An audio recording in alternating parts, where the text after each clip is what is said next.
How's it going, everybody? This is Martin Stokes here. And this is Dean Scurry. And I am a traveller. And I'm a countryman. Welcome to A Traveller and a Countryman podcast.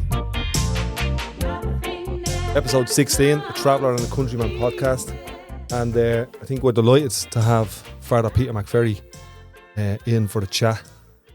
And where this chat will go, I haven't got a clue. But I think it'll be a bit deeper than who are you and where you're from. You know, I think we all know who you are, Peter. I think we all know where you're from, and you've told your story about the first time you went into the North Inner City and you realised that this shit is real, like, and that over time led you into working in Ballymun in a tower block with young homeless men mainly. And that was probably 30 years ago when that journey started, and you were called the Hedge. And people like Rocky Smith and all that were hanging out with you, looking for a little bit of shelter, a little bit of comfort, a little bit of charity.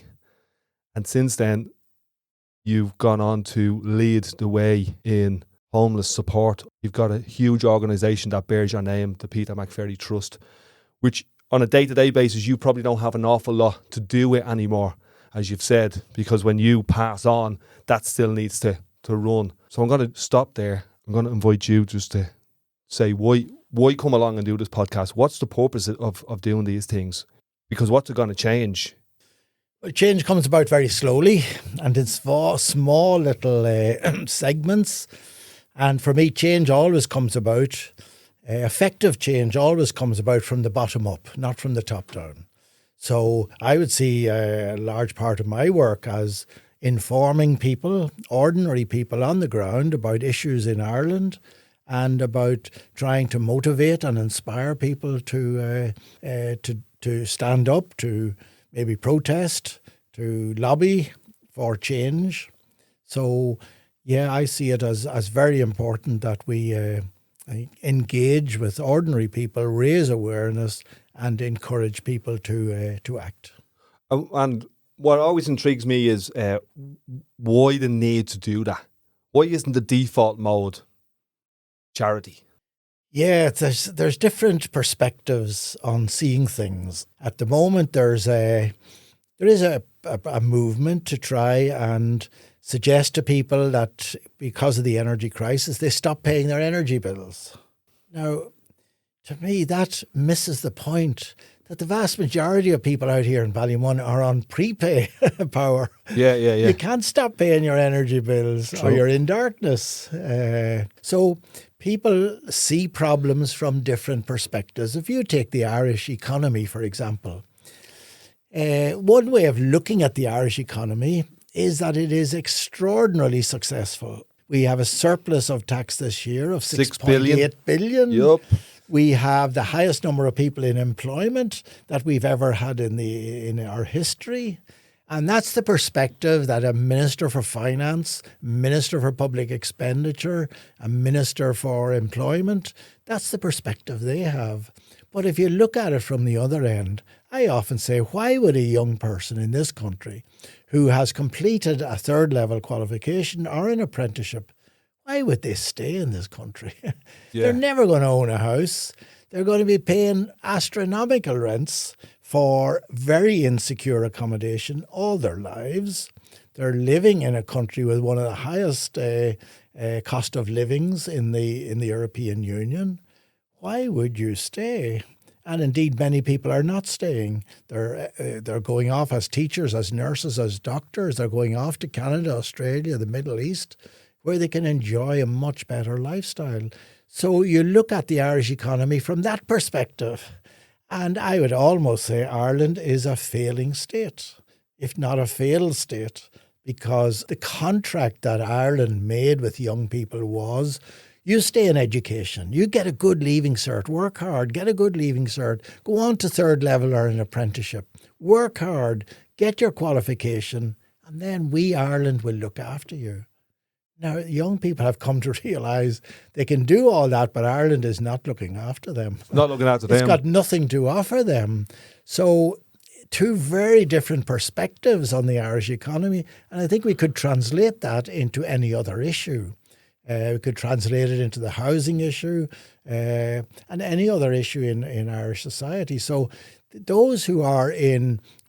one of the images I use is the view from the top and the view from the bottom. If you live in the top floor flat of a house and you look out the window in the morning into the back garden and you see a lovely back garden, the grass nicely cut, the flowers swaying in the breeze, the birds jumping around the lawn, looking for worms, and the sun shining through the window, and you say it's a wonderful day. But if you live in the basement flat of the same house and you look out into the back garden at the same time of the same day, you don't see any garden. You just see the whitewashed wall of the outside toilet. And there you have two people looking at into the same garden at the same time of the same day, but they have two totally different views. And what's happening in Irish society is there are two totally different views. There are more than two, but to keep the analogy simple, there are two totally different views. There's a view from the top and a view from the bottom. If you're in a well-paid, pensionable, permanent job and you're living in a nice house in a nice part of the city and your children are going to third-level education, you have a perspective on what's happening in Ireland, which is very, very positive.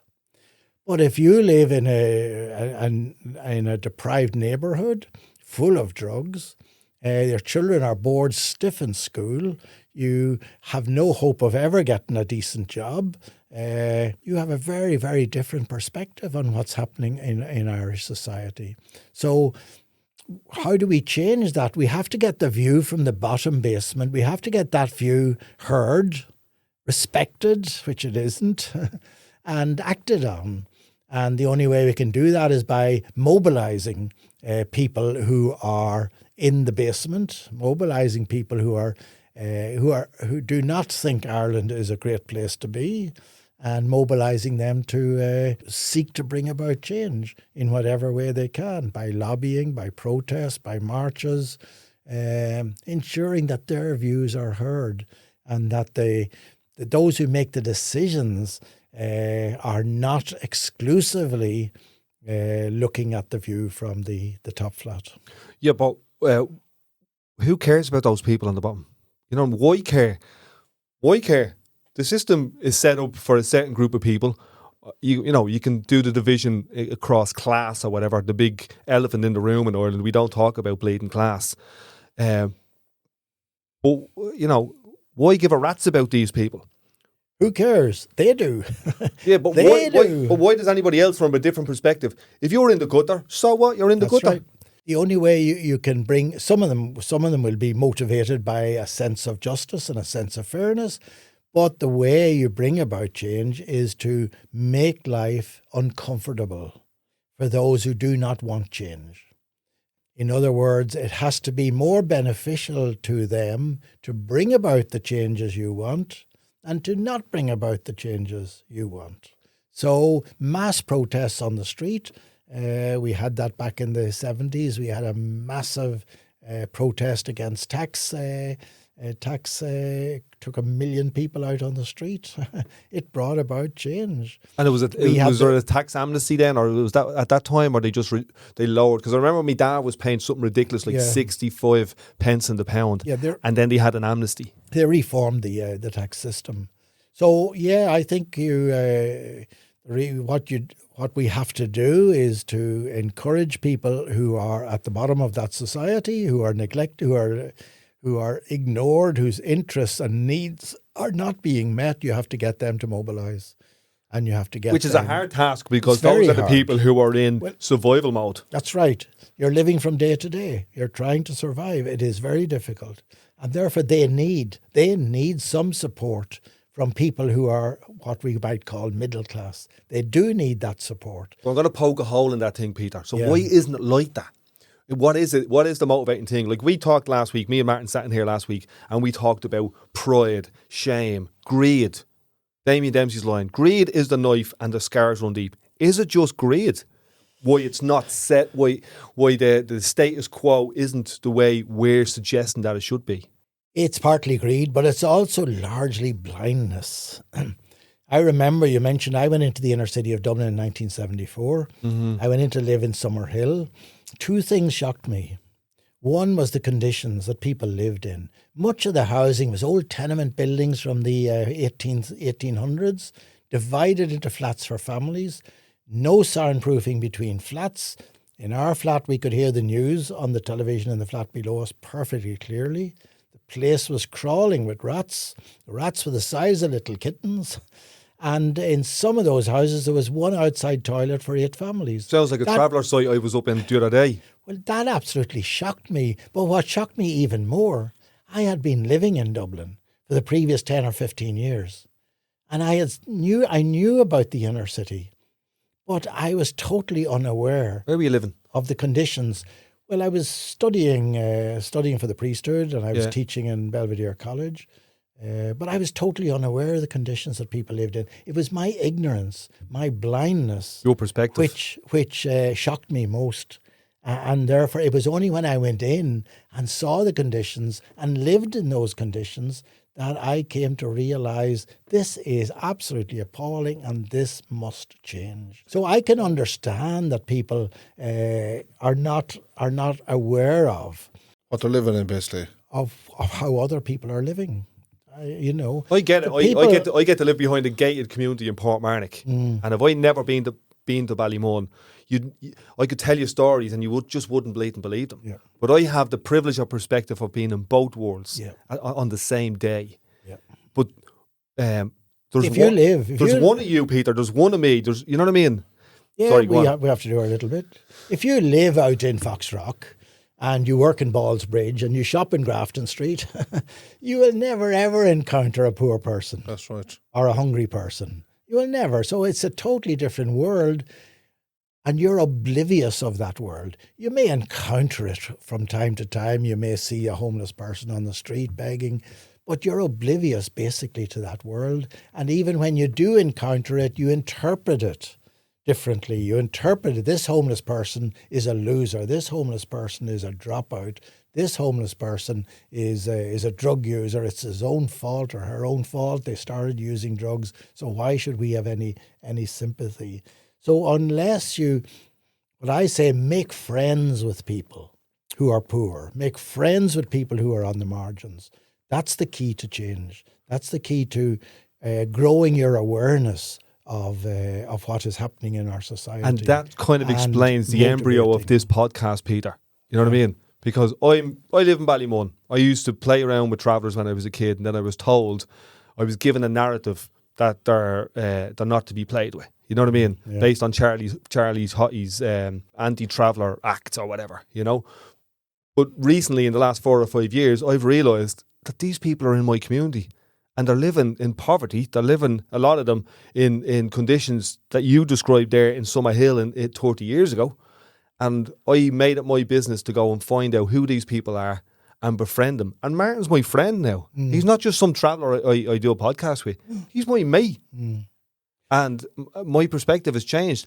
And through this podcast, other people's perspectives are changed. They're being offered the opportunity to see it from a different angle. Yeah. And that's what's important. And it's not just an academic sort of understanding of how other people live. It's actually befriending some people who are struggling, befriending some people who are poor, befriending some people who are homeless or who are using drugs. It's the befriending, because then the way they see things and the way they experience things slowly becomes the way you see things and you experience things. One of the big issues I'm very strongly about is drugs. Drugs is you take here in Ballymun, drugs is pervasive and it is destroying whole families. It is destroying parts of the community. Crack cocaine is the drug of choice now, and it is absolutely horrendous. It's great business, though. Great business.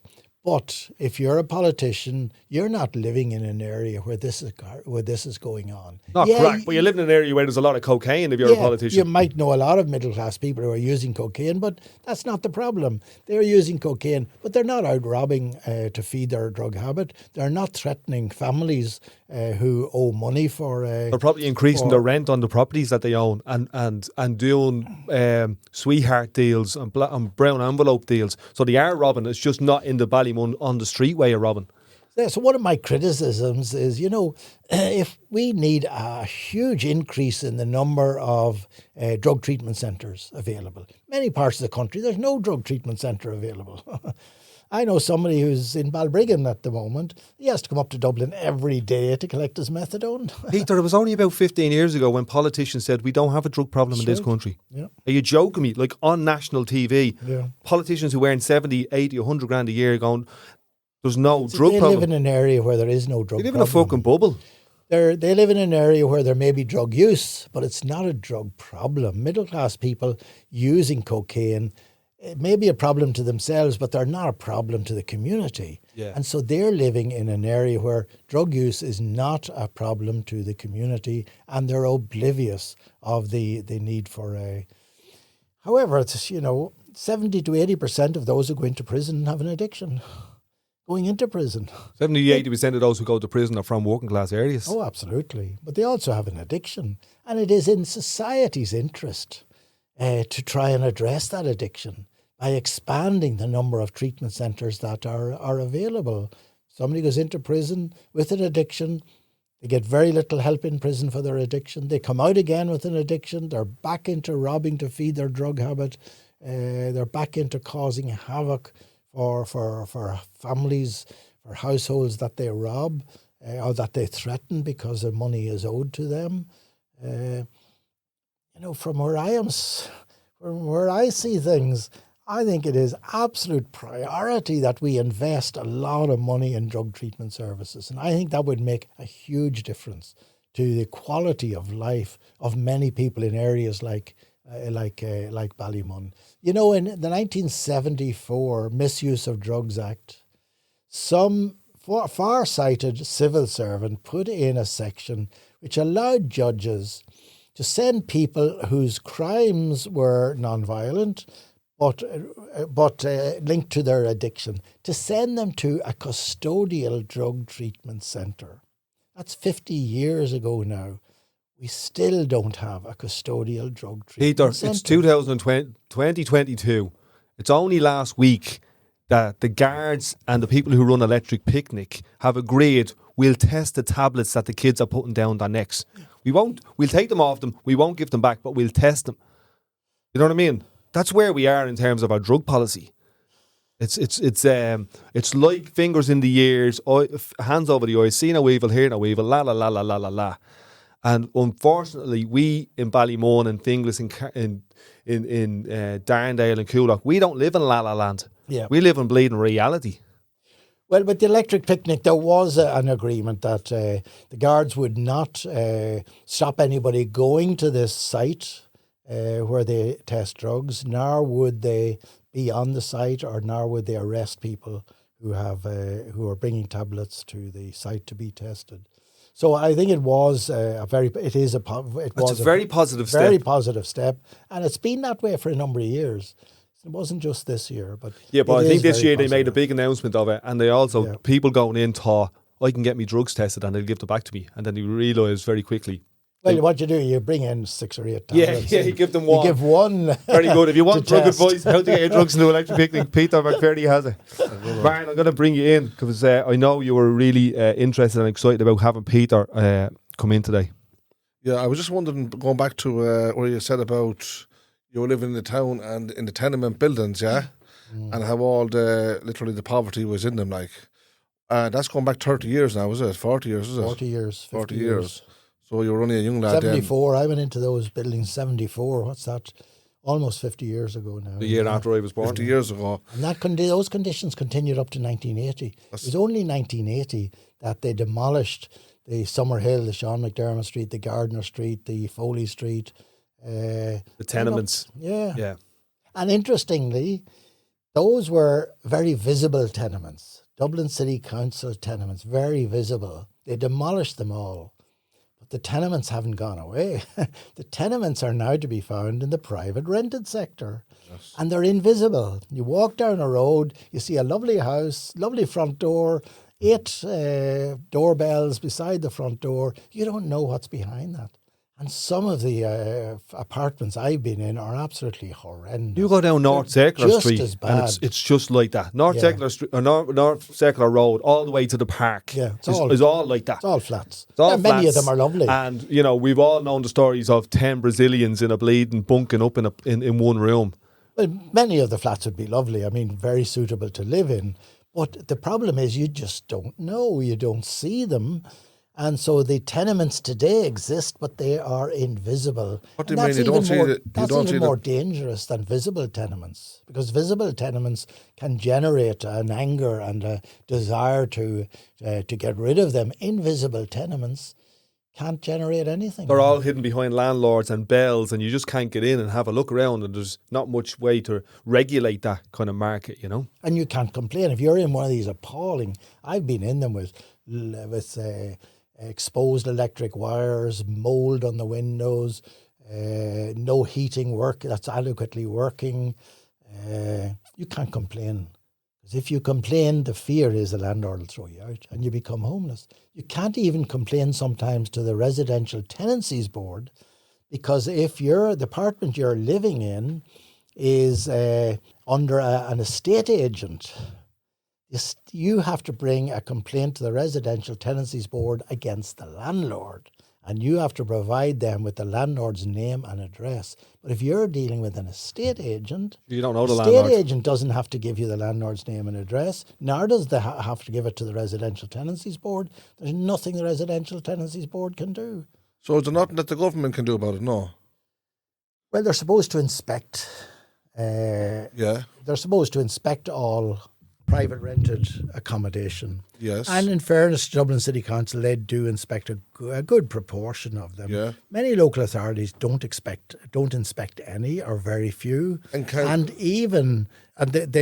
say that if they find it unsuitable, they'll tell the landlord, here's a list of things that you have to do. They don't want to close down those unsuitable private rented accommodation, because then the people become homeless and come back onto the local authority homeless list again, adding to the numbers. So they're very reluctant to close down. That's still putting people's lives in danger all the same, isn't it? If they're making the decision not to close a place down, like for instance, if you go into a restaurant, and it's not up to state they should be, like we say, health-wise, they'll close that restaurant down, won't they? Yeah. So whoever, obviously the owner, whoever he is, he goes home to his home, whatever. It's not like they're putting tenants out of this restaurant. There might be people working in them, all right. Same thing if you're driving a car, and you have no NCT or no tax on this car. This car is not roadworthy then. So they'll seize that car, the Gardaí will, rightly so. If you're in one of these buildings that we're talking about, and there's maybe 2 or 3 floors and 5 or 6 different people living in them, and they're not in a state of, let's say, humanitarian state, if you want to put it that way, or they're not in a state of safety yet, where they're damaging people's health or could be even more dangerous. Can councils or governments not come in and say, okay, right, we're going to talk to the landlord, we're seizing this building here until you have everything right in it? Can't seize the building. That's against the right to private property, which is in the Constitution. All they can do... But is it not a case where it should be allowed to do it? All they can do is give the landlord a list of improvements that the landlord has to implement. If the landlord doesn't do anything with this building, and there's electric wires coming down, and there's water leaking, and there's mould and dampness in the corners, and the floors are damaged, or they could go down through them. If it's very bad, you can close down the building until the landlord gets it right. Health and safety issues. What Peter's saying is the catch-22 is all of a sudden 20 people are homeless then. That's right. Yeah. And so homeless is used as a bit of a stick. If you complain, you'll be homeless. And then also it's also used as a way of not following up on stuff, going, I don't want to be the boogeyman here and put these 20 people on the streets. But we're talking now about a small number of what I call rogue landlords. The vast majority of landlords provide a very, very good quality accommodation. And there's always going to be chancers and people who just don't give a rat's. And, Donald Trump made us bleeding millions on it. Unfortunately, I'm working with homeless people and people who are, what we might say, at the bottom end of society. They tend to be the ones who rogue landlords will give accommodation to, because they're desperate. They're easy to manipulate if as well. you're in a job and you see a landlord offers you accommodation and it's in very poor condition, you just say no. But if you're homeless and you're desperate for somewhere, you don't say no. You say, well, it's better than the streets, even though it's not much better than the streets. So people I work with tend to encounter these rogue landlords perhaps more frequently than the general population would. And what you've done in the last couple of years with what's called housing forced is you're technically becoming the landlord. Is that correct? Yeah, we have about 500-600 apartments. We are landlords for the people there. They're all homeless people. They're accommodation for homeless people. Some of them, Housing First is accommodation for homeless people with serious personal issues like addiction or mental health. We will provide them with accommodation. We tell them this accommodation is yours for life. You never ever have to leave it. You can have it for as long as you like, and we will provide you with the supports that you need. Only two conditions. If and when you're ready. Sorry, go on. Only two conditions. One, you pay your rent, which is no problem because it's usually deducted from your social welfare at source. Yeah. And the other is that you don't mess up for the neighbours. If you Yeah. mess up for the neighbours, we'll put you out, but we'll try and find you somewhere else with less neighbours. We provide. We become. So is that become working? Because I would have been critical of Yeah. your version of housing forced a couple of years ago, but it looks like from the outside that it's starting to actually operate. Oh yeah, it's very successful. Because I might get 10% who mess up the apartment, and you have to put them out. We will never put them out on the street. We will offer them something, an alternative. It may be a hostel for a while, or it may be another apartment somewhere else. We will never put anybody on the street. That's not that's not what we're in the business of doing. So we will, at 90%, retain their accommodation for years. And I think for me the concept of housing forced is you're in a shit situation, we're going to give you housing forced. Yeah. And then we can look at the other stuff down the line if and when you're ready. But it used to be like in this country, get everything sorted out and then come back to us and we might get you accommodation. Right. So a lot of, it's kind of been reversed. So I've seen that model, probably the most effective version of that is in Finland with the Y Foundation. And like they now have €1 billion asset and they're turning part of it into a cooperative where the people who pay the rent can also work for the Y Foundation and they own part of the asset. Yeah. Which I just think, and I know Finland's a bleeding socialist utopia, but I think it's a really interesting way to go. Yeah, Finland is the model. It has eliminated homelessness virtually. Virtually, yeah. Street homelessness is almost gone. Yeah, that's right. It is the model, and they... Three things I think have made it the model. One, they invested heavily in social housing. So they did have apartments they could offer to homeless people. But I think a second factor was the people who made decisions in relation to homelessness and housing, they stayed in their jobs for years. And so they developed an expertise and a passion for the job. Here you have a Minister for Housing who may be in the job for 6 months, a year, 2 years. Then he moves on to education and some other person comes in as Minister for Housing, has to learn the job, maybe hasn't got much interest in the job perhaps. And he might be psychologically adverse to creating an asset that homeless people own as a cooperative. The second thing that Finland has is that the people who make the decision stay in the job for a long time. And the third thing, there is huge coordination between services. You need coordination between housing services, the addiction services, the mental health services. You need coordination between these services, and that doesn't happen.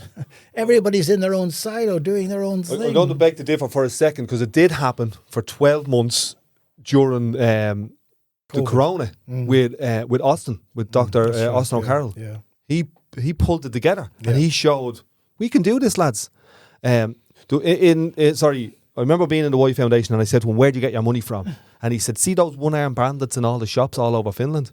We get all that money, and then we grab all that money, put it together, and then we use the asset and that money to go to the central bank of different countries and get less than 0% loans from them."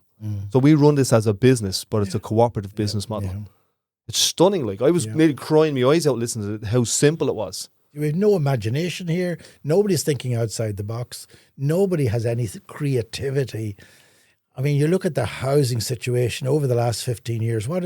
They know there's a housing crisis. What do? They try to tweak it. We'll reduce the size of apartments so you can build more apartments on the site. We'll reduce the number of car park spaces. We'll reduce the double. Each apartment has to have windows facing two sides. We'll reduce that to one side. They've been tweaking the system, and tweaking the system doesn't work. And is that a profit greed thing? I'm just going back to greed again because I think it's an interesting concept to have in a country. Well, I'm sure the developers and the builders did put a lot of pressure on the minister at the time to do that, because if you can put more apartments onto the same land space, then obviously you're going to make more money. So Minister of Housing probably hadn't a clue. And anyway, you know, the minister may be good friends with the builder or the developer. What are you suggesting, Peter McVerry? Well, we've seen, I'm not suggesting anything, but we have seen in the past. Let's suggest the way. We have seen in the past brown paper envelopes were passing at a great rate. Now, that's not happening today. I don't think it could happen today. I think it would be exposed very quickly. But there is an affinity, somebody who's in a professional job, which a minister is, tends to be more understanding of other people in a professional job like builders or developers. But there's also conflicts of interest, which we had recently. You know, we had a minister resign because of a conflict of interest, because I own properties and I don't declare them. And I'm a minister for state, and I'm sure the minister for housing is a landlord. Of probably 40-50% of our TDs are landlords. Well, it's smaller than that, as far as we know. Anyway. As far as we know, as far as what's declared. Yeah, it's maybe around 25-30%. But there's an obvious conflict of interest. Yeah, but there'll always be conflicts of interest. Absolutely. So long as that's why it's important for them to register their interests, so that the public can see that there may be a conflict of interest and can use that to ensure that that conflict does not result in adverse decisions. But just like in the tenancy board, there's ways around it. There's different ways to skin a cat. There's different ways to fill a form How many, say, homes have they built in the last 10 years in Ireland, in Dublin? What type of homes? Well, private homes, and there's social and affordable homes. Well, there's public homes. Apartments, houses. We've been building on average about 20,000 houses every year. Every year. Now, all the experts say that we need to be building 35,000 just to keep up with the increase in population. Nothing to do with homelessness or anything, but just to keep up. So we're failing on that. But how many social houses have we built? Well, in this country in 1975, this country built 8,500 council houses. Are they called public houses or social houses? The government have tried to change the terminology. That's why I'm being I use council houses because that's very clearly houses built by the local authority and managed by the local authority. So in 1975, they built 8,500 council houses. In 1985, they built 6,900 council houses. And we had a recession in the 80s, so we weren't flush with money. And in 2015, this country built 75 council houses. That's deadly. That's the nub of the problem. The government have abdicated their responsibility for housing low-income families and households and transferred that responsibility to the private rented sector by giving a subsidy to the low-income household to pay the rent. And that's been a disaster. What's the motivation for that from their perspective? It was an ideology. It's a neoliberal ideology which believes that the private sector can bring in competition. Competition can make the private sector cheaper to provide goods and services, and more effective and more efficient at providing goods and services. The market And will resolve the Now, issue. it works fine, I presume, for motorways, but not for providing the basic needs. The private sector is in the business of profit. That's their raison d'etre. They want to make profit. They want to maximise the profit for their shareholders. And if they're in the business of housing, they will provide housing at the top end of the market, expensive housing and expensive rental accommodation. If you have €1 million to buy a house, you have a big choice out there. No problem. You can choose from a wide variety of houses. If you have 3,000 or 4,000 a month to spend on rent, you have a big choice out there. So the government keeps saying the problem is lack of supply. It's not lack of supply, it's a lack of affordable supply is the problem. And affordable supply will not be met by the market, it has to be met by the state. So if the government knows then, right, there's so many people, right, at the moment there's families literally all over the country in hostels or hotel rooms, some of them with 2 and 3 and 4 children, and maybe probably can't go to work because they're stuck in hostels, maybe can't even get a job for that reason also. And the government know all about this, and yet they have no problem selling up land or even these these lovely apartments that they're building, that could house a lot of people that's in the homeless, say hostels, for instance, right? And yet they go ahead and just decide, look, we'll sell them to the private landlords, we call it, so they can rent them out to people that have good jobs that can afford this rent every month. But they're not. Obviously, it's making the problem worse for the people who can't afford this. Right. And it continues to say that the people are still in hostels because of that reason. So if the government was really, really worried about what's going on in their own country, and they don't want this country to completely collapse in the future, which it probably will do, and get worse and worse and worse, why can't they not just take a step back and say, hold it for 1 second, we can't afford to be selling these properties and these lands to private sectors coming from all over the world into our country and taking up our spaces, with all due respect, taking up our spaces that we need here for our own people to live in, because we're pushing our own people and our own country back into poverty over and over and over and deeper and deeper and deeper. If we don't make a stand and say, hold it for 1 second, we need this for our people. We can't afford to sell them to other countries. Yeah, that's. I think the government are coming around to realising that. They have committed to building 9,000 council houses this year and every year. Now, they're not going to meet that target by a long shot. In the first quarter of this year, they built less than 700 council houses.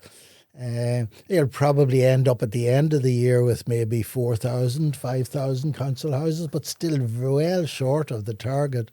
But they have that commitment. They realise that what they have been doing for the last 15 years has been a mistake. They've brought in these they've allowed these big international investment funds to come in. They now own tens of thousands of properties in Ireland, which they're renting out at very high rents. They don't actually even pay any tax on that rental income. They didn't only allow them in, they invited them in. They invited them with enormous tax concessions. So it's business as usual. It's neoliberal Thatcher Reagan business. That's it's what it has been. privatise everything. That's what it has been. And what we need in this country is a shift of perspective, because there's people literally living in shacks, in shitholes, in gutters. And what I'm interested in is, and I done this at the weekend at Electric Picnic actually, is could we enshrine housing as a human right in our constitution like we have other stuff, and put it down as a absolute basic. We don't have that in this country. We're 100 years old this year, and we don't have the in our constitution anything got to do with housing as a human right. Yeah, I'm very keen getting housing as into the constitution, the right to housing into the constitution. I think there's a whole lot of reasons for that. One, we have the right to education in the constitution. And as a result of that, every young person in this country is entitled to an education. And if they're not free education? Entitled to an education anyway. Yeah, sorry, go on. And if they're not getting the education, they can go to the High Court. The High Court will order the government to provide them with an education. If we could get the right to housing into the Constitution, it doesn't mean the day after the referendum every homeless person can demand the keys of a house. Of course not. That's not practical. No. But it does give housing a priority for government over everything else, except education. Gives it a priority, and it imposes on them an obligation to provide policies and a timeline, maybe by 2030, at the end of which everybody in this country is entitled to a home. So I'd be very keen to get it. The other reason for getting it in is an expression of our values. If we don't put that into the Constitution, what we're saying is, well, housing isn't really that important. And yet housing is one of the most fundamental human rights, because if you don't have housing, your other human rights go by the board. If you don't have housing, you're not going to eat properly. Your health is going to deteriorate. You're not going to be able to access education. You're not going to be able to access employment. So housing is one of the most fundamental human rights. Now, Fine Gael are totally opposed to putting this into the Constitution. It is in the programme for government, but Fine Gael have always insisted that they don't see the point. It's a waste of money. Spending money on a referendum doesn't build one single extra house.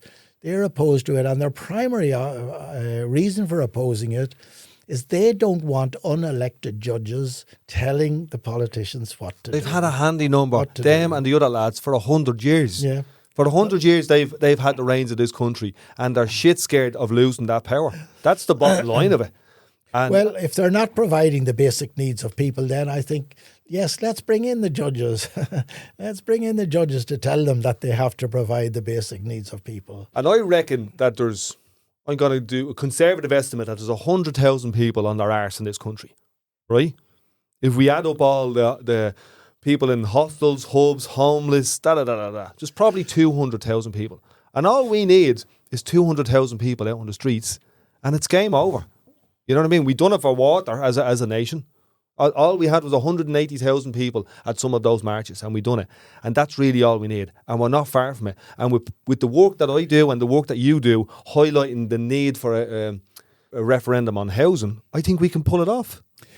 Yeah, but you won't get 180,000 people on the street in relation to housing, because the issue of housing doesn't affect so many people. The water charges were different. Everybody was impacted by the water charges. Not everybody is impacted by the lack of housing. And those who are impacted by the lack of housing, as you said earlier, are struggling from day to day. They don't have the energy to go out and start protesting. So we're not going to get those mass protests that we saw with the water charges. We have to find some other way to make their voices heard. Yeah, I think we need to... I done this at Electric Picnic. David McWilliams was there, and he was talking to Donald Fallon in one of the podcast tents, and then Owen O'Brien and Donald were doing the next day. And so I robbed the mic at the end of it, and I got David and Owen to ask the audience, probably about 300 people each time, if there was a referendum on housing, would you vote for housing as a human right? And both of them, straight away, both of the audiences, all hands up. You know, one or two piss takers saying no. People don't deserve free houses. But it's not, as you said, it's not about free houses. So people are into it. And I think it's just about how do we frame it and phrase it, get the language right, and create something like the repeal movement around housing as a human right. Because more and more middle class people are being squeezed. That's right. More and more. And I think that's where the key is. And that's what I was trying to do with Apollo House, was pluck the heartstrings of middle class people to go, hold on a minute here. These are your brothers and sisters. Like, it's not like it's them or that smelly homeless person. These are your brothers and sisters. And we captured the imagination of the country for about 3 weeks. Yeah. You know, and then it fell flat on its arse because we were challenging real power and real money in this country. So what country was it a minute ago you mentioned that put a stop to all homelessness? Finland. Can other countries not take a leaf out of their books, as we call it, right? Yeah, but you have to do what they did. And try to, if they can make it work, surely enough other countries can come and do half of their work, half of what they can do, at least. You need someone with a passion to drive it. As I say, three things came together. They built social housing on a large scale. The people who made the decisions stayed in their job for a long time. That doesn't happen here. And there was coordination between different state bodies.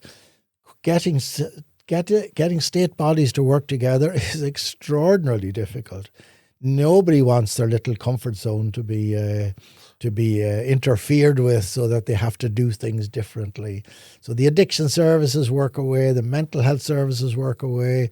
There's very little interaction between them. The housing, homeless services work away. Everybody's in their own silos doing their own thing. And that is not a recipe for solving this problem. I'm going to put myself forward. I'm going to say I'm going to dedicate 3 days a week of my life for the next 15 years to eradicate homelessness in this country. Because that's what I was trying to do with Apollo House. Within 5 years was my plan, to eradicate street sleeping. And that isn't a big thing, because there's only 250, 300 street sleepers in this entire country. And I could end street sleeping in this country with €50 million. And if you think I can't, come and have a chat with me. Everybody is aware of the empty buildings that are in every town, on every street. Certainly there is no reason why people should be homeless in provincial towns. There are more than enough empty buildings to house every homeless person in towns like Portlaoise and Carlow and Mullingar. Absolutely no reason why they should be homeless if we were serious about bringing back into use those empty homes. It's the same in Dublin, but it's a bit more complicated because the number of homeless people in Dublin is much, much greater. But we do have enough empty homes to be able to accommodate every homeless person. Even in Dublin we do. But we need someone who's going to drive this with a passion. We need some decision maker who will drive this with a passion if it's going to happen. Instead of talking about building new homes, open up the old ones, the ones that's closed down. Yep. Because they're literally all around them then. And it's much cheaper and much quicker. Yeah. When we're providing accommodation for homeless people, our priority, our preference is to renovate derelict buildings or to use derelict sites. And there's 3 advantages of that. It's cheaper and it's quicker than building from scratch. And thirdly, you get less opposition to housing homeless people because they see the community sees this derelict building, an eyesore and possibly a focus for antisocial behaviour. They see this derelict building or this derelict site being brought back into use, and they're actually delighted. Yes. So I think we need a ballsy team. I think we need 5 or 6 people in a team with different experiences, with different, all passionate and all able to execute decisions like during the COVID, Austin, like Austin had, a team like that. Austin was on his own, but he managed to pull it off for a number of months with homelessness. But I think nationally, if you had a team that wasn't Dara, wasn't, in politics, that was like a separate team that were like czars for housing and homelessness. I think if you got a team like that together and you funded them and gave them the ability to make decisions, I think you could actually pull it off. But I don't think the ideological will is there. I just don't think the will is there whatsoever. No, no minister is going to give up power and transfer it to another body. That's not going to happen. It did happen in the north of Ireland. There was a housing executive who made the decisions around housing.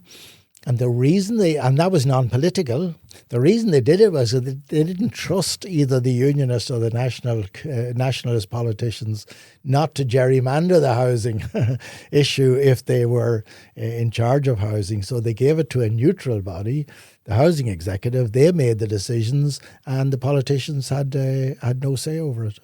I was just thinking about something you were saying earlier on there about when we talked about, say, Finland, basically, about how they worked and solved the problem.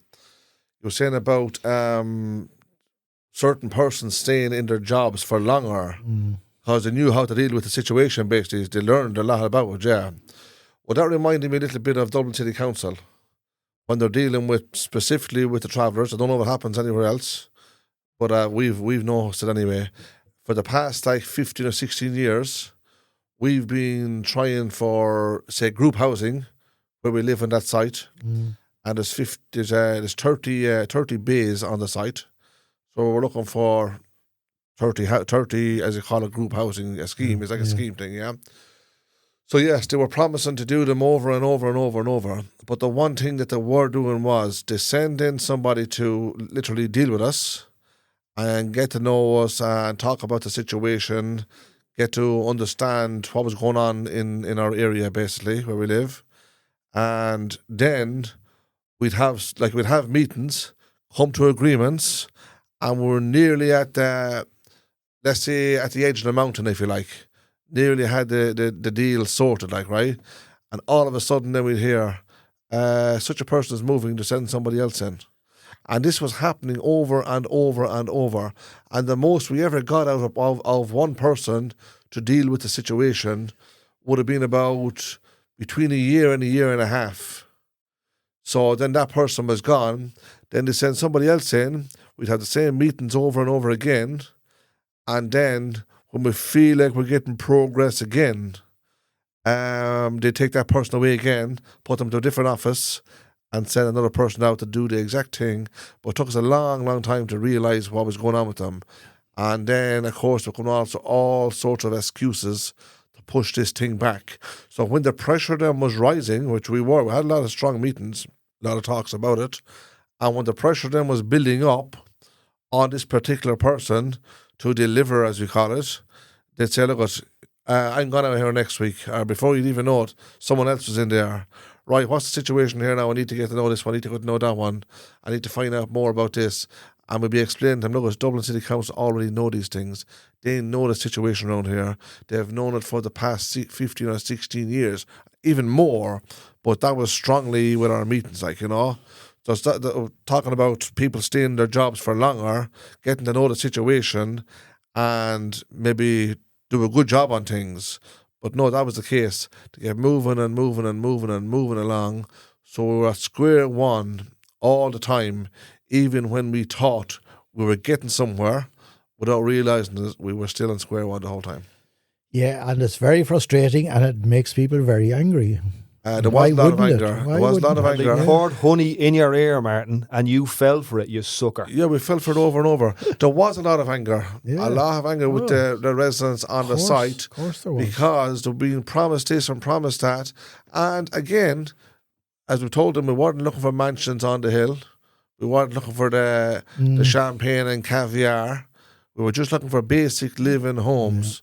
And they had the space for them. Meanwhile, right beside you, all steam ahead, €100 million super depot. Shut up, you thick traveller. Basically, they used every excuse in the world so to push and push and push back. And all of a sudden, then we get slapped with these paperwork. We're building a super depot, which Dublin City Council owns, right on our doorstep. Yeah. But where they're building that now, we did talk about this before in the podcast, where they're actually building that, it was where, let's say, we grew up more or less. It was did you ever hear the 7 Pitches there in Ballymun? Yeah. That was them grounds. We all grew up there from like 8 years of age, like the best way of saying it. And we applied over and over and over because the site where we live was getting overpopulated by about, say, 30 families. Families grow up, traveller families, a lot of them has big families. And the years pass. Before you know, the grandkids are there, put it that way. Then the site was like, say, a population of maybe 50 families. So now you had young boys and girls growing up, living in the same bays as their parents because they had nowhere else to go. And we were having all these meetings about building bungalows and also building maybe a site or maybe more houses onto the land, the adjacent land, as you call it. And no, all of a sudden we get paperwork saying, look, we're building this super depot. Everything has been signed and passed. And it did cause a big uproar. Final say it didn't. Oh, yeah, of course. Because first of all, when the builders came onto the site, we all just got together and told them to go. With all due respect to the builders. It was the only way we knew how to deal with it. But there was no violence involved. We explained to these builders. And all of a sudden then Dublin City Council starts to notice us. And comes out, making phone calls, sending letters, asking for them to have meetings with them. So we did cooperate. We cooperated a lot, but being honest about it, we got nowhere for it. So we still done everything their way, and we're just right where we started up to this day. Now, the place where we're living, like it's been what? It opened up in 1997.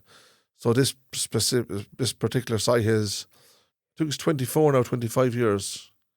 Old, so it does need like renovating. When you have a lot of families on these sites, a lot of families growing up, a lot of kids. Of course, like deterioration takes place, doesn't it? Basically, you have a landlord and you're in public housing on a site. You know what I mean? And next door, the landlord is building this big fancy depot, and you're looking at it going. Are our landlords, but in one occasion, they took away one of them councillors, we called it, come on, and he took away say we had a caretaker, basically. We've had a caretaker on that site for the last, say, 42 years now, a little bit more. And that caretaker resigned. Never had a problem. He didn't have a problem with no one on the site. Didn't have a problem with him. He made himself home, well, let's say a home, if you like. So what happens was he retired then after up to about 10 years ago, if you like. New caretaker comes on. Same story, got to know all the people on the site. Well respected on both sides. And then one of these, as I said about these councilmen, the Dublin City Council, to send somebody in, he's there for so long, and he's gone again. He comes onto the site and takes the caretaker off it, takes up there was a couple of lads who come out once a week to do a bit of tidying, checking the maintenance stuff, takes them off it. For 18 months, no councilmen, no one from Dublin City Council, nobody literally on the site. We basically had to maintain the site ourselves and, let's say, keep the site afloat, if you like. And it didn't cost them a thought. But anyway, that was the moral of that story was where they don't keep people in the job long enough. They keep them for maybe a year or so, and they're gone. And they educate themselves on whatever they're dealing with. And again, a new person, same story, you think you're getting somewhere, and they take them out of there again. So I'm assuming it's probably happening all over Ireland. So what they've done with you, Martin, is that like they have all the power and none of the responsibility. That it's their game. You're playing their game by their rules, and inevitably, it's like gambling. The house always wins. You know what I mean? That no matter what you do, once you're playing their games by their rules, they're always going to win. And what you've done, Peter, you've switched that up. You've started to create your own game and your own rules. And with the Peter McVerry Trust and Housing Forced, and you know that the system is against you, and it's rigged, and it's full of lads who have their own perspectives and priorities. But you're realising, when you realise over the last 30 years, we need to do this bleeding differently here. Yeah, but we're only a drop in the ocean. We're not. Absolutely. We can't solve the housing crisis. We're only a drop in the ocean. But I think that drop is important. Plus, it gives us an understanding of the issue, which enables us to become radical and to become vocal about the changes that we see necessary. If we weren't running the organisation we're running, then we'd be like an outsider. We wouldn't have that first-hand experience of what the problems are and what the issues are and what the solutions could be. So, but we're only a drop in the ocean.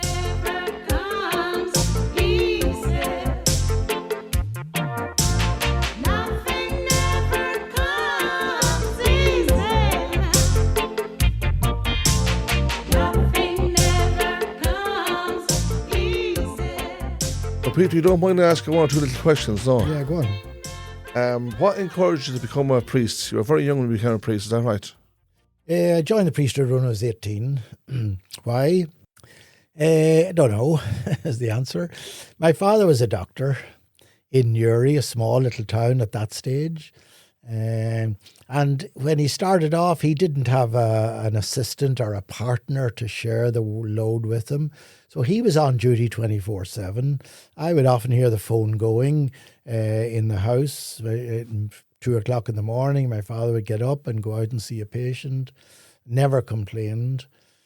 So I think I got a sense of service from my father. My mother was a Welsh Protestant who converted to Catholicism in order to marry my father, because in those days, if a Catholic married a Protestant, they were destined to go to hell for all eternity. Happy days. So to avoid that fate, my mother became a Catholic, and like many converts, became more Catholic than the Catholics themselves. Love was powerful. So we had Mass on Sunday, of course, family rosary every night. So I think I got a sense of service from my father and a sense of faith from my mother. And when I was deciding what to do with my life, I think what happened was those two things came together. I wanted to be of service in a faith context, and becoming a priest was, in those days, an obvious way to do that. So I said, well, I'll give it a try and see what happens. Gave it a try, never looked back. I'd do the same all over again. And you're getting younger looking as well, Peter. Well, I'm not so sure that I don't think I feel started younger. I started off in a similar thing because I was like an altar boy in Ballymun, whatever age you're an altar boy at, 11, 12, and I loved it. I adored it. And in the community here when I was growing up, so that would have been, I was born in 73, that would have been like 82, 83, 84, going to church and listen to the priest and listen to the gospels and all that was just opened my heart, you know. And loads of my mates were altar boys. And then things changed. 85, 86, 87, a few things changed in this community. You know, they closed down the mental health institutions. They invited people from those institutions into Ballymun. Heroin was introduced into Dublin, and things started to change very quickly. And my kind of young, idealistic way of looking at the world and becoming an altar boy and a priest kind of changed very quickly. So what I do is, it's very similar to what you do, but it's in my own community. I see it exactly the same way. It's a service. Yeah. So, Peter, at 18 years of age, you became a priest at 18. Well, I joined the Jesuits at 18. I didn't become a priest until 1975. So you had to study from there, is it? Yeah. Yeah, you had a lot of study. And 12 years, is it? it varies from person to person. Yeah.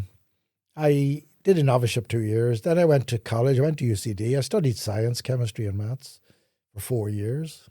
And I taught chemistry and maths in one of our schools for 2 years. Very good. And then I studied for another 5 or 6 years philosophy and theology.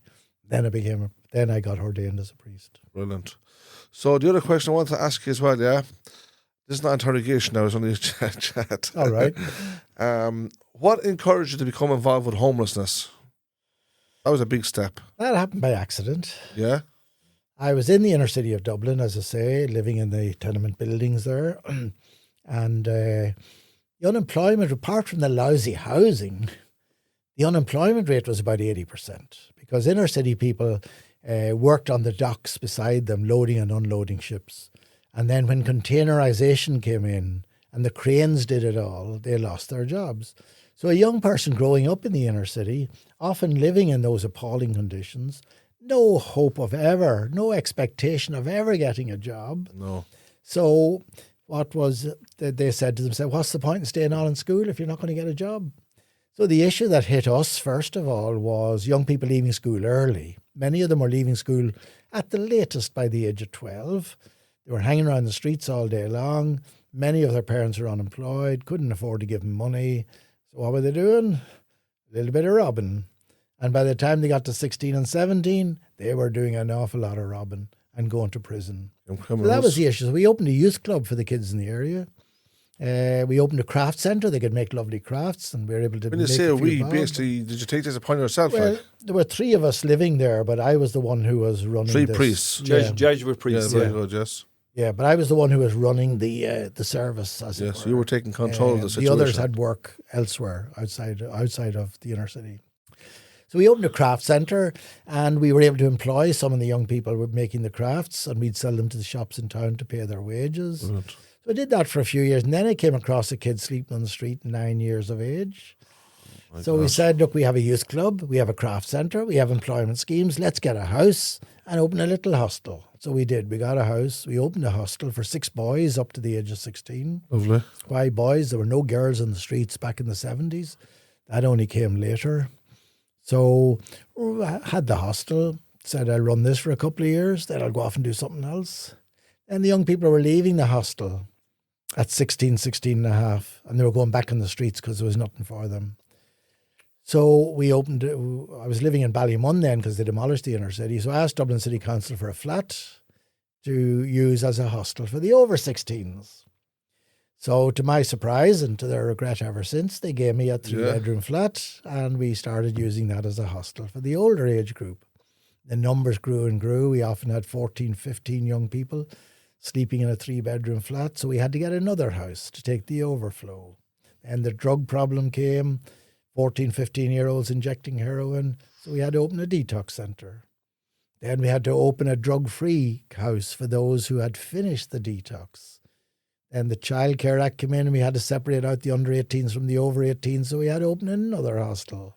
So it just went on like that. There was no big plan. We just went from year to year for many years. Then about 15 years ago, I was getting old. I was running everything. So we decided, look, we have to make this organisation independent of myself. Otherwise, if I died, fell under a bus, the whole thing would collapse.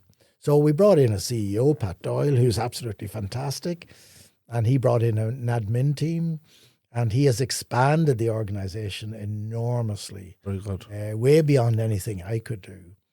And at that time, the bureaucratic demands were increasing. The reports that you had to provide, the accountability was the governance, was all that type of stuff, all that sort of thing. And I had no interest in that. I had no interest in sitting down and writing strategic plans or policies and procedures. But he does that and does it extremely effectively. So from that 9-year-old kid sleeping on the street, we now have 25 hostels all over Dublin and Kildare. God. Almost 1,000 homeless people in the hostels every night. We have about between 500 and 600 apartments where we can give a homeless person key of the door and say, this is yours for the rest of your life. You never ever have to be homeless again. Brilliant. We have 6 alcohol and drug treatment services, 4 residential 2-day programs. We have a lovely drop-in centre in Dublin. And we actually run 2 small schools. Come on, will you? So We look do. at Will brilliant. you? We have 2 small schools So for do kids who have been expelled from mainstream education or who have dropped out. About 40 kids between the 2 schools. The reason for that is that many of the homeless people we deal with have left school early. It's one of the characteristics. So we're hoping that by keeping these kids in school, we can prevent some of them becoming homeless adults in the future. The schools are remarkably successful. 95% of the kids stay on in school right up to their junior cert. Wow. And then we help them either back into mainstream education to do their leaving cert or into an apprenticeship or into youth reach. So it's So massive. all that has developed out of, by accident in a way, by one kid sleeping on the street. Well, by the grace of God also. Yeah. Do we call you St. Peter from now on, or what do we do? That's what I was thinking earlier on, because people inevitably, Peter, I right, think and you you deserve- mentioned I yourself, you think you will pass away, right? I think you deserve that title at I least. think we'll give you that one. Huh? I've been called a lot worse. St. Peter.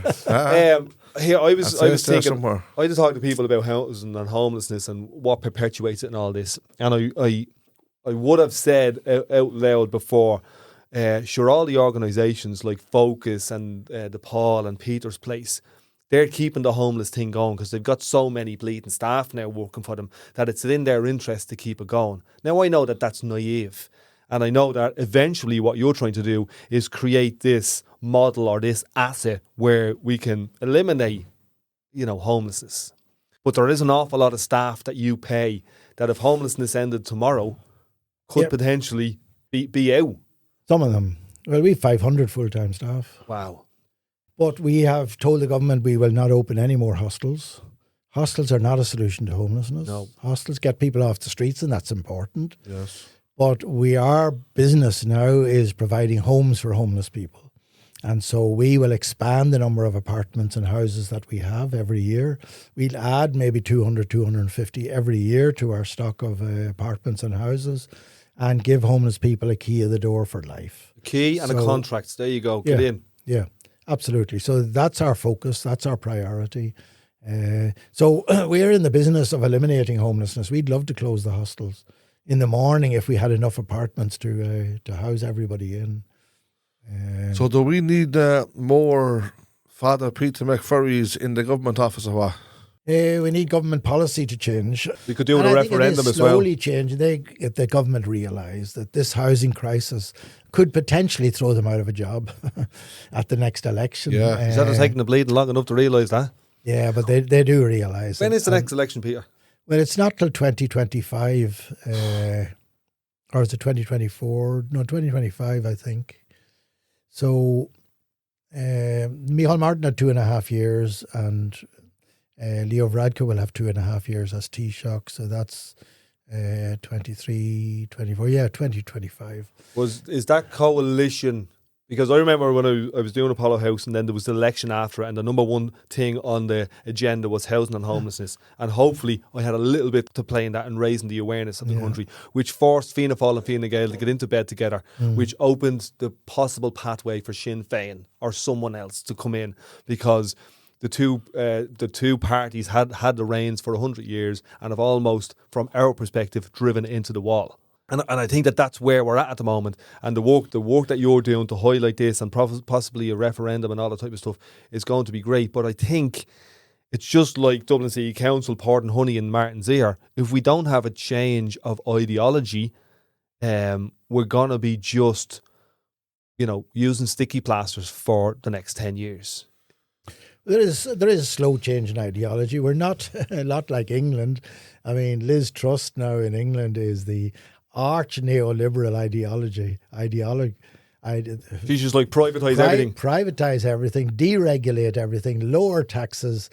That is standard neoliberal ideology, and it's going to run England into the ground, actually. So just for people... We're not in that situation. I think we are far more compassionate, and our politicians are far more compassionate than we see sometimes in England or in America. So for people listening in, we've said neoliberal a couple of times. Basically what that means is kind of relaxed regulations around private businesses making profit. It's a liberal way of looking at business. We don't have as many rules and regulations that tie profiteers up. They're free to make as much money as they want.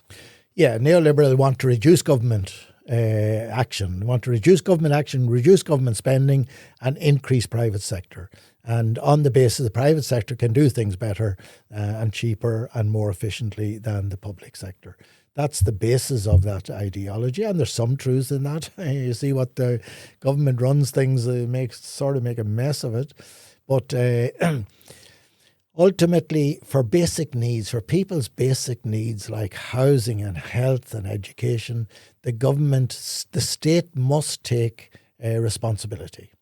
Now, even if they delegate it to the private sector, as they're doing with housing, they're delegating housing to the organisations like ourselves.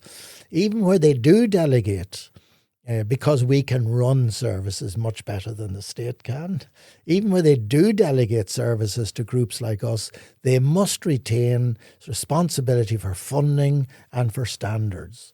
They cannot just abdicate the responsibility. So, and that's so your call is that an approved housing body? Is that what you are? Yeah. And I know next week you're doing a cycle into Wexford, 140k, and you're using that. Is that your main fundraiser this year? It's the biggest single fundraiser. Okay. Now we have a lot of fundraising going on. Yeah. We have a budget this year of 50 million. 50 million. We'll get 38 million roughly from the government, and we'll have to fundraise another 12 million. So the Wexford Cycle is our single biggest fundraiser, but we have fundraisers going on all year round to try and reach that target. And does any of your funding come from like the Atlantic philanthropist types, those types of lads, those Irish who went off to the States and made billions? Yeah, not really. There are companies that support us. That dropped during COVID, obviously, because businesses went into a decline. But we do have companies that support us, and they're very important to us. But we don't have any big philanthropists. So let's say 50 million. Let's say that through the power of this podcast, I reach out to a couple of heads, because I know some of those Atlantic philanthropists. Chuck Feeney put the money on the table for Young Ballymun. I know lads who run Google.org, the giving arm of Google, and so on. So let's say through the magic of this podcast and my brass balls, we doubled your funding, and this year you had 100 million quid.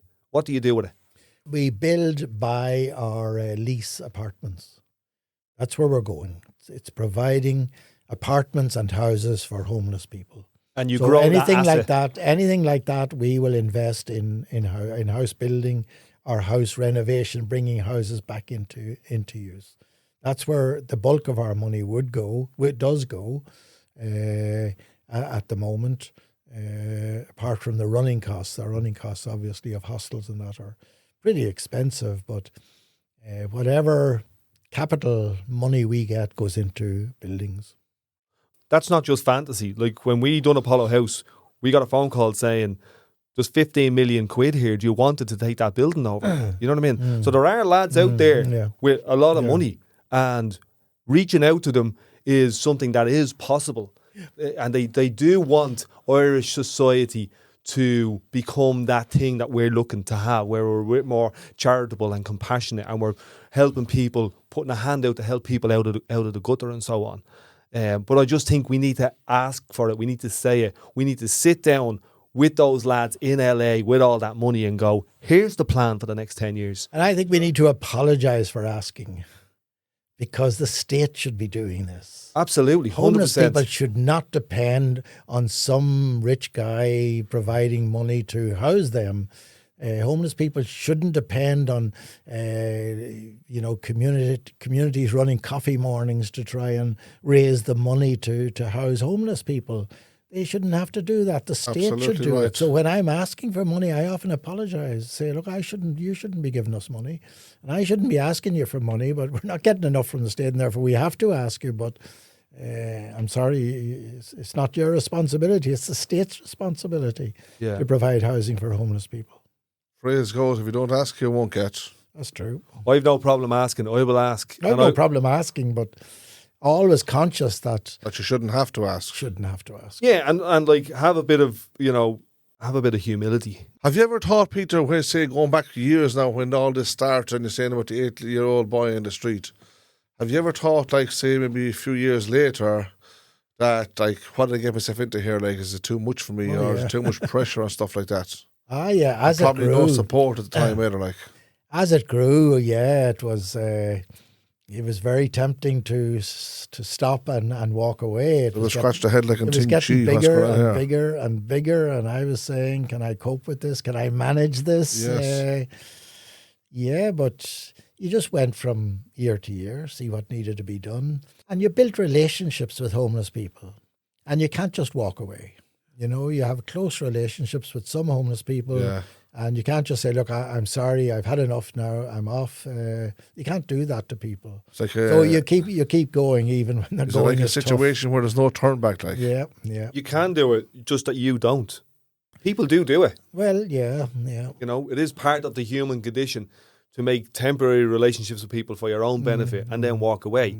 I think what you've realised is that there's a benefit for us all if I maintain these open, honest relationships. And that's what you call service, It's all about relationships in the end of the day. I mean, what do homeless people want most of all? It's not money. It's not even a place to live. What they want most of all is respect. They want respect, and they want to know that somebody cares. Cares about them, yes. That's what homeless people want most of all, and the rest can follow. But if that isn't there, the rest is only dressing. Yeah, dignity and respect. Yeah. And I remember a lot of the stuff is coming back to me now just when you say words like that, they want respect. I remember being in Apollo House on the first night and being in a room with 40 homeless people, and I sat in a corner with a couple of girls, and we laughed and cried about all the shit that they've been through. And in the next room, 3 young men slept on one mattress, and I could hear them snoring. And in the morning they woke up and they went and had a shower, and they came in and they were nearly crying their eyes out, going, we feel like we're at home here. Yeah. Like a new lease of life for them. We feel respected. Yeah. We don't feel like yous are looking down on us, or we're the charity cases. Yous are the helpers and we're the helped. You know what I mean? We feel human today for the first time in a long fucking time. Yeah. So you basically, Peter, gave your life to the homeless in a sense. Well, looking back on it, that's what's happened. Yes, it has, there was never any conscious decision. Did you ever think it was going to get so big? Like, I never thought it would get. I never imagined that, did you? If I'd known it was going to get this big, I'd have run a mile. No. And there's something at the bottom of it all, whether it's, I don't know, community or the common good or love or your faith, that it's not just about this world that we're in here now, that there is something eternal beyond all of this. you know, which is possibly at the bottom of all of your faith, is that we all came from somewhere, we're here for 70, 80 years, and we return to something. Yeah, I mean, obviously I believe in God. My image of God has changed from working with homeless people. I grew up believing God was a judge and had laid down all these laws and rules, and your relationship with God depended on how well you obeyed them or how well you didn't obey them. And then a young kid said to me, you know, the very thought there might be a God depresses me. I was trying to figure out what he meant. I'm used to young people telling me they don't believe in God. But this was going one step further. I came to realize what he was trying to say. He believed he was a bad person. He had broken every commandment in the book, and he had broken every law, and he'd been to prison multiple times. He just felt he was a bad person. And so he felt, if there's a God up there looking down on me, God is saying, there's a bad person. There's someone I couldn't possibly love. And if he died and he went went before God, he would imagine God saying to him, get away from me. I don't want anything to do with you, you bad person. Now, I knew that kid, and he grew up in what I call a disaster home, where there was a lot of violence, a lot of abuse, and a huge amount of neglect. And I am saying to myself, if there is a God, this young person must have a special place in God's heart because of what he has suffered as a child. And if he went to meet God, God must have a great big welcome for him because of what he has suffered. And so I became conscious, or my understanding of God developed. God is compassion, and God is the one who cares about us and who cares about all our everything to do with our lives. God is concerned about every minute of our lives and what we are going through. And so for me, each of us, each human being is there to show that care. That you know, if somebody is homeless, God isn't going to wave a magic wand and get them out of homelessness.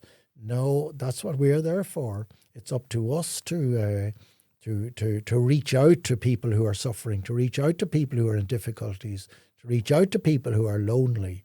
And in our reaching out, that's God reaching out to them. But that's what I see now as my purpose in life. Here to make life a little bit better, a little bit more hopeful for some other people.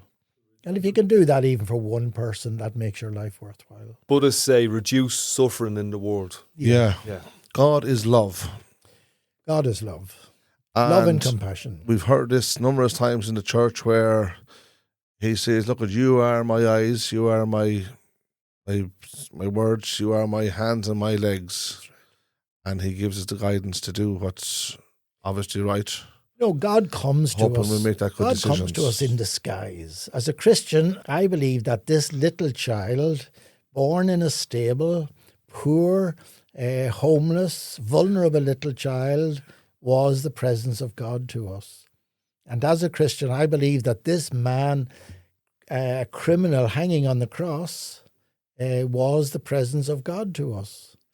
And so, and in the Gospels, it's very clear that the poor, the hungry, the thirsty, the naked, the prisoner, the stranger, they're all God present to us. And so in reaching out to them, we reach out to God. We encounter God in our reaching out to them. And if we fail to reach out to them, we fail to encounter God. So for me, my faith is, God exists in other people, and it's in the relationship we build with other people that we encounter God. And particularly, I mean, every parent, what they want most of all is that their children would grow up to be happy and fulfilled adults. That's what they want.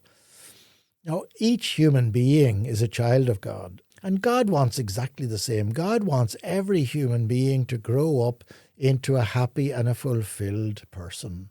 And it's all of our jobs to make that happen, to reach out and to make that happen. So for me, service of others is at the heart of my understanding of God. Without service to others, I don't know what God would mean to me. So there's two interesting things there. One is that it sounds like you're saying these people are presented to us as an opportunity for us to realise that's God showing his hand here. That's right. Going, get in here, get stuck in, fall in love with me, help me to get to where we all know we should be, and we'll do that together and we'll both grow.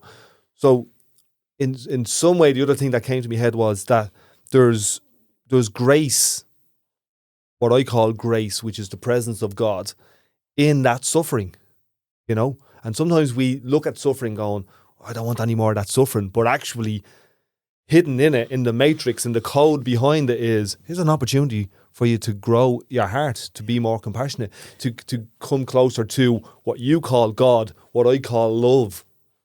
Yeah, those who are in need, those who are hungry, thirsty, naked, those who are lonely, those who are refugees, everybody who is in need offers us the greatest gift that anyone can offer us. They invite us to open our hearts to include them in our love.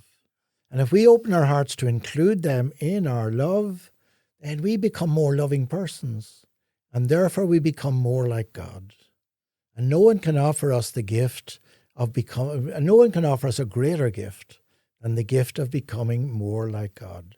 But if we refuse to open our hearts to them, then we refuse their invitation to grow in love. And therefore we show ourselves to be not yet ready to enter into the kingdom of God. So what are you saying is, it's not the €1 million, it's not the yacht, it's not the beautiful sexy woman, it's not the Ferrari, it's not the 14-bedroom house up in Bleeding Hout. Are you saying that these other things, the homeless man, the naked, tired person, you're saying that that's where it is? Yeah, they're more important. That's where God is. That's where God is to be found. So I'm going to give me yacht back. The big sin of our world today is the indifference of privileged people towards those who are suffering.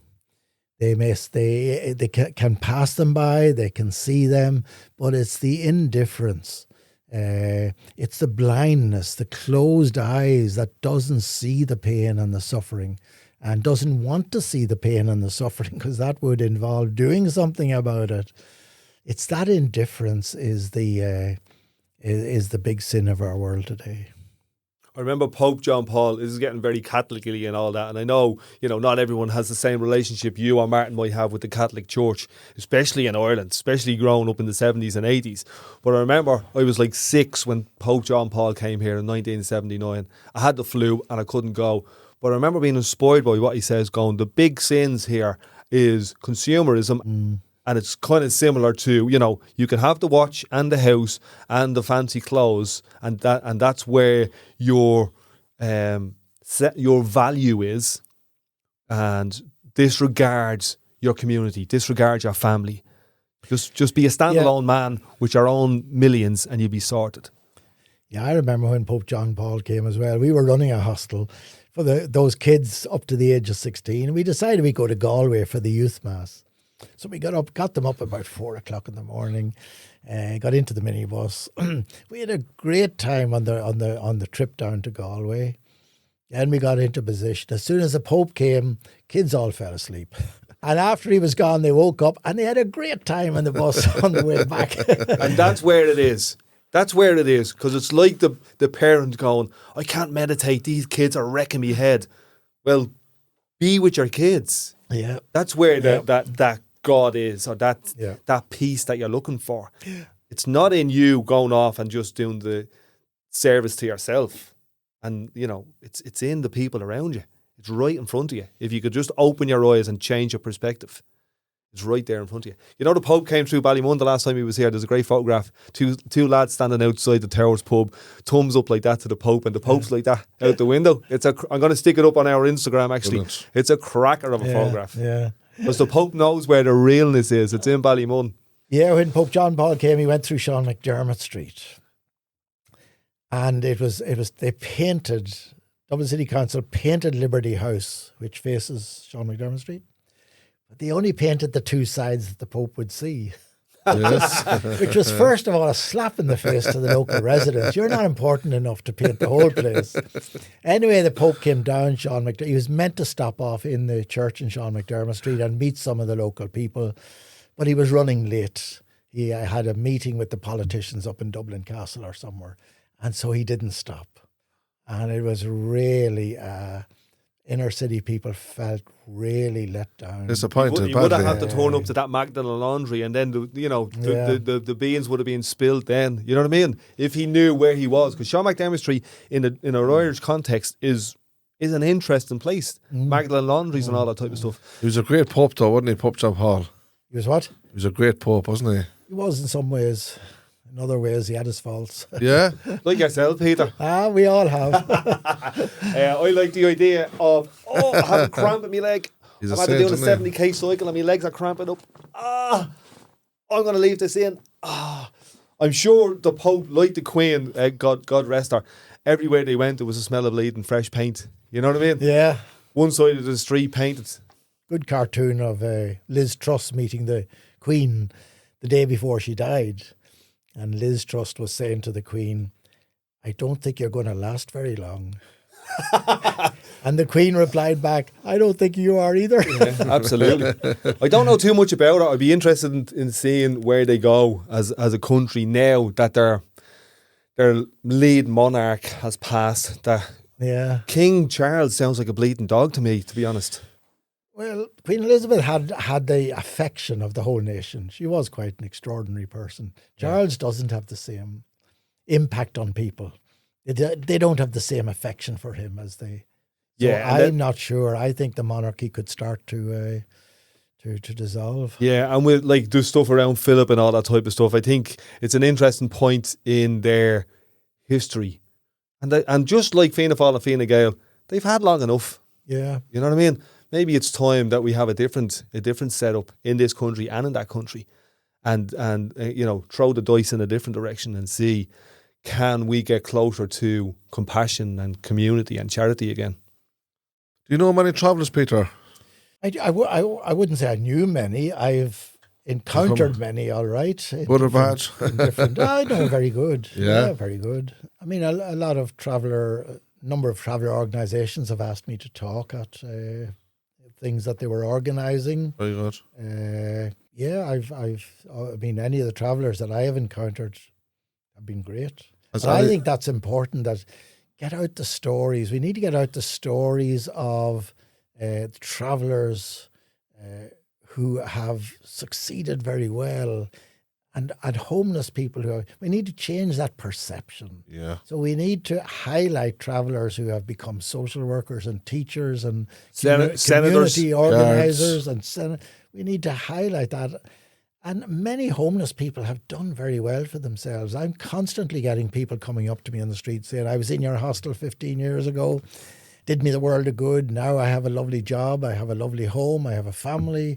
I'm doing absolutely great. Well, our first guest on here is someone who's been through that, which is Shawnee Kinsley, who's now like leading out this cycle that you're doing next week. Yeah. And he's running his own business, doing kind of PT work. Like, he's a phenomenal success if you look at, the paths through homelessness, poverty and addiction and so on. And that chap is just full of love now. Yeah. He's living proof of recovery, isn't he?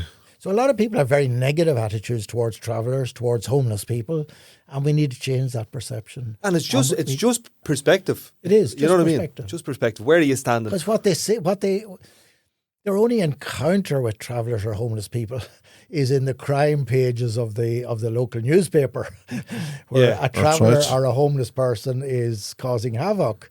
They don't see the positive side of travellers, the positivity in travellers, the travellers who are really a model for the travelling community and for everybody they else. see the comic effect of the criminal, like that film Snatch with Brad Pitt. They see the comic effect. They don't see. We don't build travellers up. We don't big up homeless people because it doesn't suit a specific narrative in this country on radio or in press or on RTE or whatever like that. And through things like this podcast, all I'm trying to do is shift the perspective. a little bit, you know. And if people, and it is happening, because I know people in my own family and own friends have said to me, wow, I never seen travellers in that light. Yeah. It's amazing, the humility and the compassion and the community sense that they have. Yeah, Roddy Doyle did a film on homelessness called Rosie. And what he did was he followed a family who became homeless. That's right. It's absolutely fantastic. I thought when I saw it first, it was a documentary. It was so real. But it was your heart would be moved by this family and what they had to go through. And Roddy deliberately, the family didn't drink, didn't smoke. He wanted to avoid anybody being able to say, well, it's their own fault. Big holes in it, yeah. But it was absolutely fantastic. And the family was so real, and your heart would go out to them, what they had to go through. Was And that the name of the film, Rosie? Huh? Was that the name of the film or the actor, Rosie? No, Rosie was the name of the film, yeah. So, and so what, Peter? What benefit did that bring to any homeless people in this country? Well, I'm sure it changed some people's attitudes. Some people's attitude, yeah. And that's all you can do. You keep just like you're saying, you're doing a drop in the ocean. What we need is across the board you just chip perspective away. change. You just chip away at people's attitudes. Yeah, and don't feel so disheartened if you don't. Like for me, not achieving the end of street sleeping in Dublin in 5 years, probably 4 years ago would have killed me. But now I kind of, I'm all right with it. Yeah. I'm not so attached to the outcome. Yeah. I'm all right just doing the process of going out every day and doing my bit. Yeah. Yeah. Because I was in a very, very dark place maybe 3 or 4 years ago where the weight of the world is on your shoulders and you think it's unfair and I'm right and everyone else is wrong. And sometimes you are right, but there's also just the world and just humans and how we interact with each other, and human nature. The chances are some things are never going to change anyway. Let it be for travellers or homelessness or whatever the downfalls are. I think things do change. Well, things change, but a lot doesn't. When I started, we were working with homeless teenagers who were on the street, 14, 15-year-olds who were running away from home, running away from the children's institutions. And the attitude to them was very negative. And when we opened our hostel, I went to the health board and I said, we're going to open this. Will you help us? Will you fund it? They said, no way. They believed these runaway kids were little brats, and their solution to the kids running away was call the Gardaí, pick them up, bring them back home again. And they saw me as part of the problem, not part of the solution, because here I was giving these kids a place to live, feeding them properly, buying them clothes, bringing them on holidays. And treating those little shits. The attitude was, amazingly. Sure, why wouldn't everybody run away from home? Yeah. If you're going to treat them like that. Now, and so they didn't want to do anything. And those kids on the streets were ignored and rejected by the state effectively. Now we have the Childcare Act. Now those kids are well looked after. You won't find an under 18-year-old sleeping rough. And not for more than a couple of nights. They'll be picked up straight away. They'll be brought to a children's home which is of the highest standards of care and protection for these children. Things have totally changed for these homeless 14 and 15-year-olds. Is that because you do this? In part. I think possibly in part, but I think people. So if you weren't doing any of this, would there have been changes? I think it would have changed. Yeah. Who would have done it if not for you? People became more aware of the abuse that was happening in homes, the violence that some of these children experienced. Yeah. There was one case where there was a court case where a father was convicted of the most horrific physical and sexual abuse of his daughter. And that court case was finished on a Friday, and everybody was reading about it. Everybody was horrified by it. A social worker rang me up on the Friday and said, that girl is living on the street. She said, I can't say anything because I'd lose my job. Mm-hmm. What will you? So I went public, and it was major news for about a week that this girl who had suffered so much was being ignored by the state. The Minister for Health was on the television promising this could never happen again, promising they would reach out to this girl, they would ensure that she was well looked after.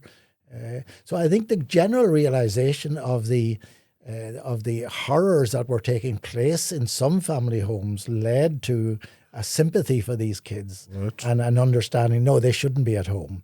We should be looking after them properly. So yeah, and things change. We had British rule here for a couple of 100 years. We had industrial schools. We had Magdalen laundries. They're all gone. We have we have same-sex marriage in now. We have the smoking ban. Things change. Yeah. I think for me, what's next on the table, which a part of it is ending street sleeping or rough sleeping in this state in Ireland. The other one is that we start to build a relationship with the travelling community beyond the K word, and that we see them not only as Irish citizens but as human. And things will change. Is it enough? Is it enough to make just to make change, or does there have to be a full stop put to all these things? What do you mean? We still have homeless on the streets. Am I right? We still have poverty throughout Ireland. Yep.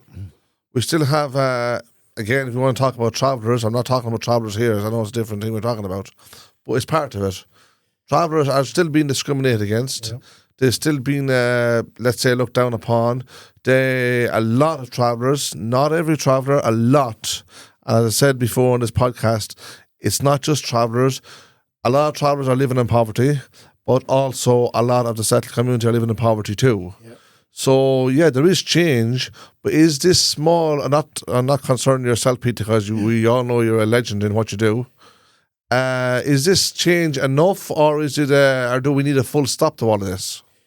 Well, change in action only comes after a change in attitude. And we have to change people's attitudes. Yes, that's right. We have to change people's awareness. And only when that changes sufficiently will that result in a change in action. So it's about making people more aware. It's about highlighting the wonderful stories of travellers, the wonderful stories of homeless people, and what they have achieved. It's about changing people's attitudes, and only then will we see change. And how do we do that? One way we do it is by podcast. The other way is campaigning. The other way is lobbying. The other way is art. Like Brendan Behan wrote a play about Mountjoy Prison, which ended hanging in Ireland. You know what I mean? But he had to do it through art. It was a bitter pill to swallow, because we were going, no, just hang them. They done A, B, and C. Just hang them. It was a bitter pill to swallow, and he made art about it. Yeah. People have different skills. Artists, writers, broadcasters, all have a part to play in changing attitudes. Peter, pleasure having you in. It was great chatting. Pleasure having you, I think. I didn't go too scripted, because I just wanted to free ball it, because I think that's just much more interesting, because you've done loads of these. You're probably the most interviewed priest in the world, you could talk the head off a hammer, but I wanted to just let it go, let it flow, and see where we come with. And for me, it's come with service, action, love, compassion. It's beautiful. Thank you very much. I'm sure you obviously feel great about your achievement. And again, by the my grace of God. achievement, when I started working with homeless people, there were about 1,000 homeless people in Ireland. It's 10,500 now there's officially. 10,500, so it's not much of an achievement. I feel a little bit like our CEO, Pat Doyle. CEO Pat Doyle was walking along one day with his little 7-year-old child, and they saw a guy begging. And his child said to Pat, what's that man doing there? And Pat said, he's homeless. And his child looked at Pat and he said, you work with homeless people, don't you? Pat said, yes. His son said, you're not doing a very good job, are you? And that's a bit how you feel, where homelessness is rising and rising and rising. It can get a bit demoralising and heartbreaking, but if you get attached to the outcome, I think that can knock you. We just continue to do what we're doing. We do it with an open, honest heart. And let's just reach out to more people. And I'm saying this again, I'm going to reiterate this.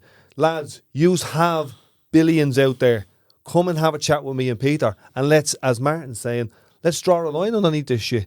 It's 2022, 2023, 2024. What's the number? How long do we have to be established as a republic in order for us to cherish each child and give them, enshrined in the Constitution, the right to a home? And also let them not forget, if it wasn't for St. Peter McVerry, things would be probably 100 times worse.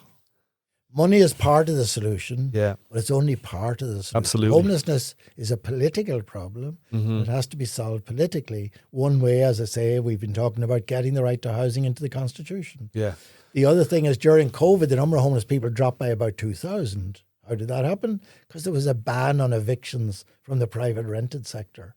We are calling for that ban to be extended now for the next 2 or 3 years.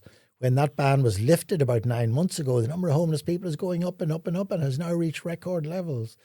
So the solution to homelessness is a political problem. It does involve money, but money on its own will not solve homelessness. So right to housing in the Constitution, a ban on evictions, anything else that screams out at you? Build more public houses. Well, that's the key, is to build more social housing. That is the key to the solution. There are other things, the mortgage to rent scheme. We need to keep people in their homes. If a landlord, if a person can't pay the mortgage, we need to put them onto the mortgage to rent scheme, which means they stay in the home and they rent it from the local authority or a housing body like ourselves. That scheme exists, but it needs to be expanded. There's a lot of limitations to it. The other thing is we need to, if a landlord wants to sell a house, the local authority should be offered first choice to buy it. And the local authority could, if they agree and it's reasonable to buy the house, the tenant stays in the house, doesn't have to be evicted, and the landlord gets the market value for the house. A win-win for everybody. A mate of mine was in a house. He bought it at the absolutely pinnacle time in the market when the prices were ridiculous. Had a family, had a couple of kids, was in precarious employment, couldn't repay the mortgage, was suicidal, was almost about to take his own life, and then realised that the approved housing bodies were there. They took control of the house, and now he rents off them. Yeah. And it's super. And now he's happy. His family is thriving. His kids are going to school. Win, win, win across the board. And there's thousands of people in mortgage arrears which they will never ever be able to meet, and all of those should be offered the mortgage to rent scheme. It's a pleasure talking to you and a pleasure listening to you. And thanks very much for coming onto our podcast. And I find you a very, very humble person. My pleasure being here. Thank you very much. Thank you very much. Great. God bless. Sorry, last one. Exchange House, Pavey Point, Irish Traveller Movement, FLAC, anybody else, promote this podcast. Travellers are listening to it. They're being empowered and informed. And that's how we change the lot of the traveller in Ireland.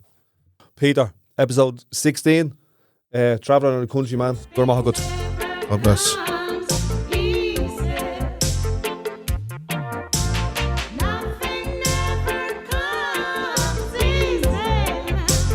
So that's us for this episode, a Traveller and a Countryman podcast. If you like it, let us know, share it around, and we'll see you on the road.